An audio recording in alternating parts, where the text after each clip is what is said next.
Good morning সবাইকে স্বাগতম Pritam মোটরপুর and take চ্যানেলে। তো আজকেও কিছু নিয়ে এসেছি একটা ইনফরমেশন ভিডিও নিয়ে, যেটা কিনা বাইক রিলেটেড। অবশ্যই সেটা খুবই একটা ইম্পর্টেন্ট জিনিস, যেটা চেঞ্জ কীভাবে করতে হয় না করতে হয় সেটা আমি আপনাদের সাথে শেয়ার করব। তো সবার প্রথম বলে রাখি, যেটা হচ্ছে এখন অনেক দিন ধরেই আমি বাইক রিলেটেড ভিডিও বানাচ্ছি, মানে বাইকের কিছু পার্টস চেঞ্জ, কিছু অ্যাক্সেসরিজ ইনস্টল, এই সমস্ত রিলেটেডই ভিডিওটা হচ্ছে। কারণ একটা লং ট্রিপ প্ল্যানিং আছে নেক্সট মান্থ, তো তার জন্য বাইকটা একদম ঠিকঠাক রাখা তো অবশ্যই সবথেকে জরুরি প্রথম বিষয়। তো সেই কারণেই কন্টিনিউয়াস এরকম বাইকের মেনটেন্যান্স রিলেটেড ভিডিও আসছে। আশা করি নেক্সট মান্থে আপনারা দেখতে পারবেন কিছু কন্টেন্ট, যেটা হচ্ছে মোটো ব্লগিং সেটআপে, ঠিক আছে। তো বহুদিন আমি সেই রকম ভিডিও কিছু বানাইনি, তো নেক্সট মান্থে হয়তো আপনারা দেখতে পারবেন। আর এই হচ্ছে আমার গাড়ি, ঠিক আছে, যেটা কিনা আজকে কাজ করব হচ্ছে চেঞ্জ পকেটটা চেঞ্জ। কারণ এই গাড়িটার অলমোস্ট এই চেঞ্জ পকেটটা প্রচণ্ড সাউন্ড হচ্ছে, আর চালিয়ে খুব একটা কমফোর্টেবল লাগছে না, ভাইব্রেশন হচ্ছে, ঠিক আছে। তো এই কারণে এটাকে আজকে পুরোপুরি চেঞ্জ পকেটটা চেঞ্জ করব। তো চেঞ্জ পকেটটা চেঞ্জ করার জন্য কিভাবে চেঞ্জ পকেটটা চেঞ্জ করতে হবে সেটা অবশ্যই দেখাবো। তার আগে দেখিয়ে দিচ্ছি যে এই জিনিসটা, এই হচ্ছে রোল অনের চেন কিট। আমি অরিজিনাল কিনিনি, এটা রোল অনের কিনেছি। অ্যাকচুয়ালি ব্যাপারটা হচ্ছে যে চেঞ্জ পকেট যেটা চেঞ্জ করানো হয় সার্ভিস সেন্টার থেকে, সেটাও রোল অন কোম্পানিরই হয়, ঠিক আছে। কারণ চেঞ্জ পকেট রোল অনই বানায়। এবার ব্যাপারটা হচ্ছে যে এই যে চেঞ্জ পকেটের যে বক্সটা, সেটা কেটিএম থেকে, কেটিএমের ব্র্যান্ডিং হয় বলে তাই জন্য ওটার প্রাইসটা একটু হাই হয়। আর এই যেটা আমি কিনেছি সেটার প্রাইস 2576 টাকা, এখানে দেখতে পারবেন 2576 টাকা।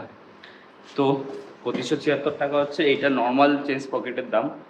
আর যদি এটা ব্রাশ চেঞ্জ কিট হতো তাহলে এটার দাম হতো অলমোস্ট 3500 টাকার কাছাকাছি, 1000 টাকার মতন বেশি, অ্যাপ্রক্স 3500-3200 এরকম দাম হয় যেখানে যেরকম, কিন্তু অ্যাভেলেবিলিটি খুব কম।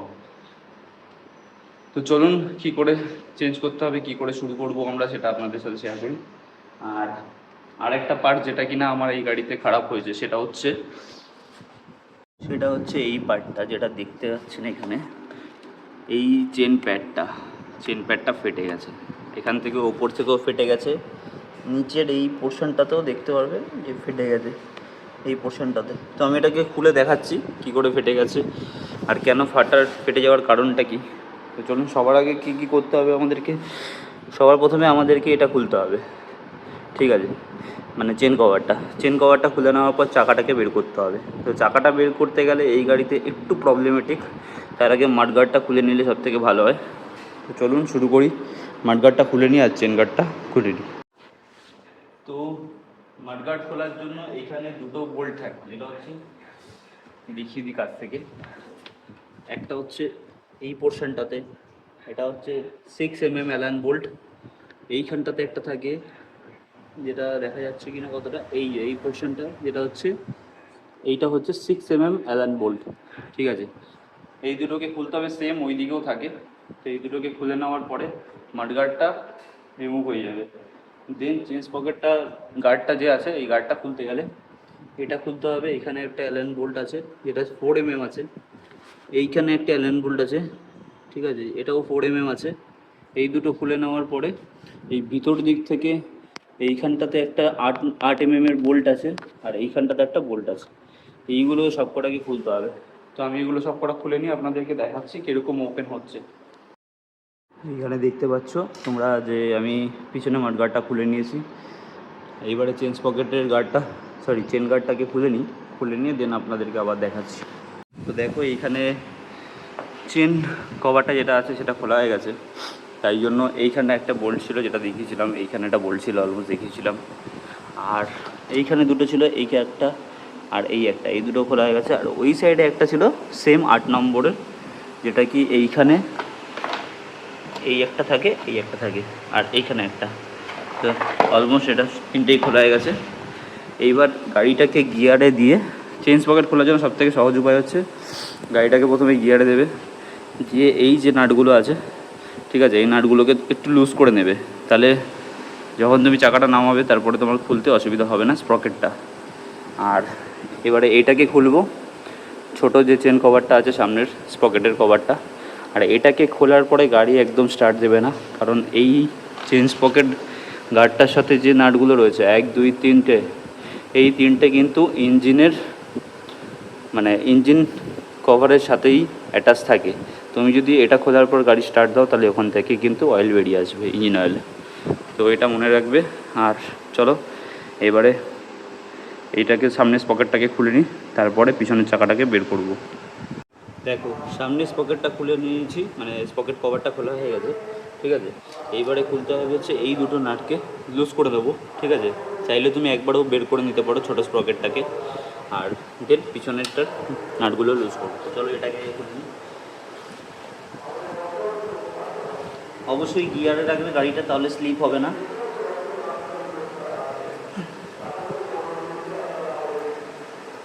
এই নাটগুলো যেন না হারায়, কারণ এগুলো নতুনের সাথে আসে না। এই খোলা হয়ে গেছে। এখানে একটা ছোট্ট লক আছে, এই লকটাকে হালকা করে বাদিকে ঘোরাবে, এখানে টিতের সাথে ম্যাচ হয়ে গেলে হালকা করে বাইরের দিকে পুল করবে, এই বেরিয়ে গেল, ঠিক আছে। তো এবারে ছোটো স্প্রকেটটাকে কী করে বের করবে, নর্মালি হালকা হালকা করে টেনে বাইরের দিকে বের করতে পারো, বাট আমি এখন বের করবো না তার আগে, কারণ এটা বের করে ফেললে চেনটাকে ফলস ঘুরতে থাকবে। তাই জন্য পিছনের স্পকেটের নাটগুলোকে লুজ করে নেবো। তো পিছনের স্পকেটের নাটগুলোকে লুজ করে নিই। চলো এটা আছে কত নম্বর আমি সেটাও দেখিয়ে দিচ্ছি। দেখো এই নাটগুলো আছে 14 mm বোল্ট, সরি নাট। তো এটাকে গিয়ারে যেহেতু রাখা আছে লুজ করে নিই। 1 2 3, তো সব কটা লুজ হয়ে গেছে। এইবারে আমাদেরকে চাকাটা বের করে নিতে হবে। তো চাকাটা বের করে নিই, তারপরে স্প্রকেটটা খুলে নেবো। চেনটাকে বার করতে গেলে এই সুইংগামটাকে আপনাদের হালকা করে এখান থেকে খুলতে হবে।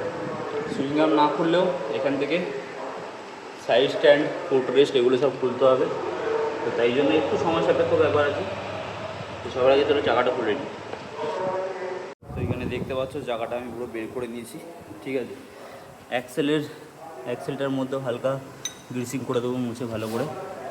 হচ্ছে কিছু কন্ডিশান, ঠিক আছে। কাদাগুলো পরে নেক্সট উইকে আমরা দেবো।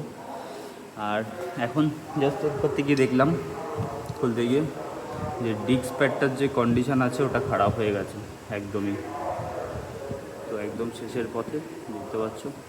তো আমার কাছে নতুন কেনা রয়েছে ডিস্ক প্যাড, আমি সব কিছুই একটা করে এক্সট্রা পার্ট কিনে রাখি, এটাকেও চেঞ্জ করে দেবো।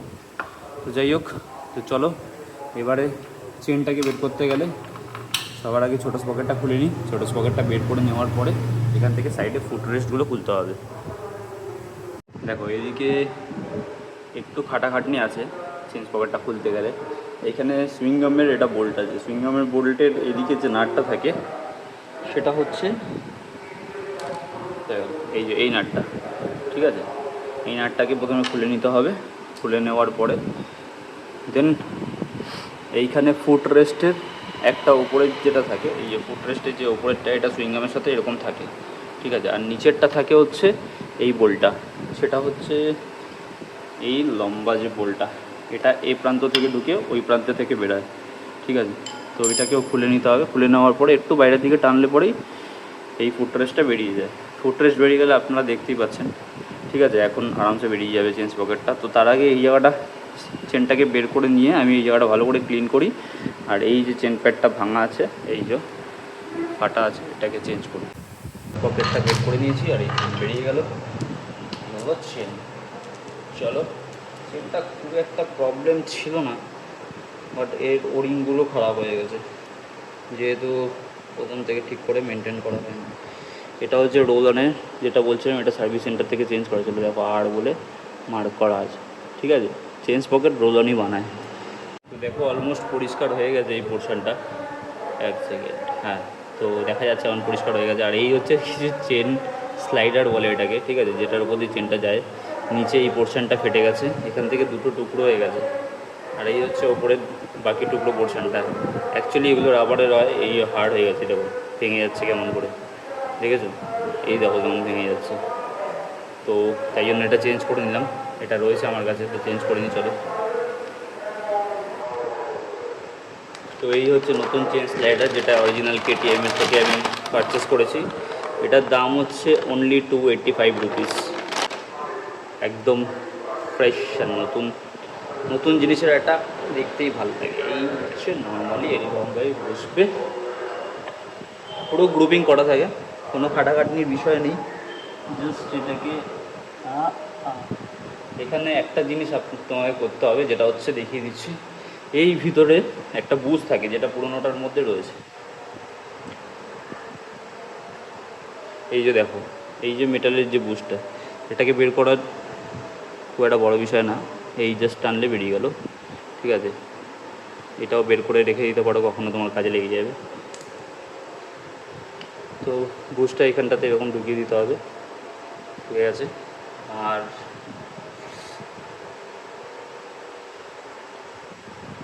এইখানে মেটালের আরেকটা বুশ আছে, ওটাকেও বের করতে হবে। এই দিক থেকে কী করে বের করবে এটাকে, জাস্ট নর্মালি কোনো অ্যালাঙ্কি অথবা কিছু দিয়ে প্রেস করবে,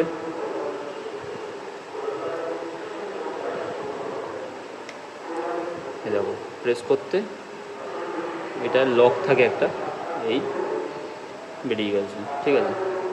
স্প্রকেট ইনস্টল হয়ে গেছে।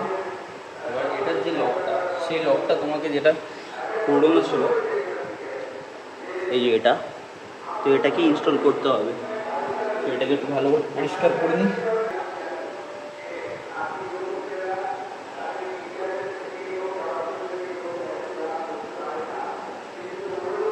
ব্যাস, তো এই হচ্ছে 8 নম্বর।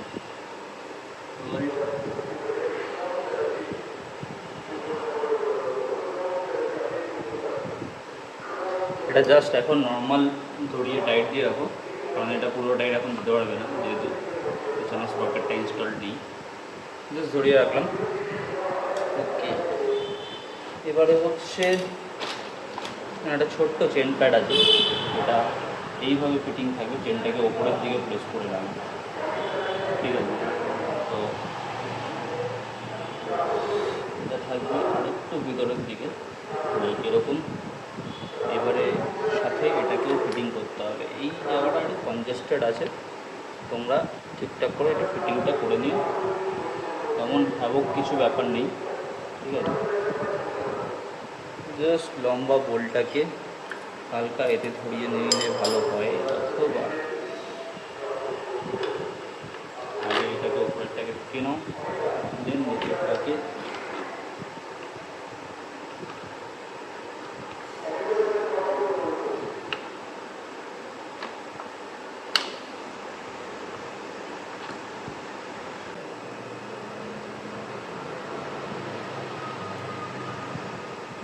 ওকে। তো এরকম থাকে কিছু গিয়ার লিভারটা, এদিকে একটা ওয়াশার থাকবে, এদিকে একটা ওয়াশার থাকবে।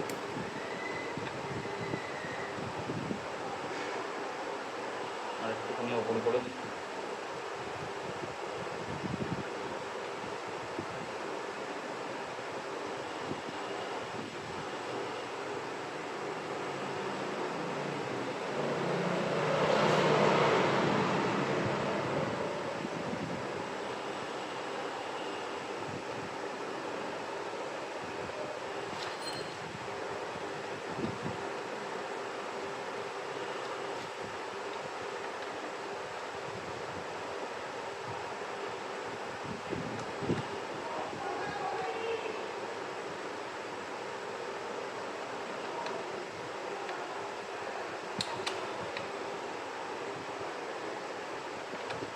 Complete, gear liver install.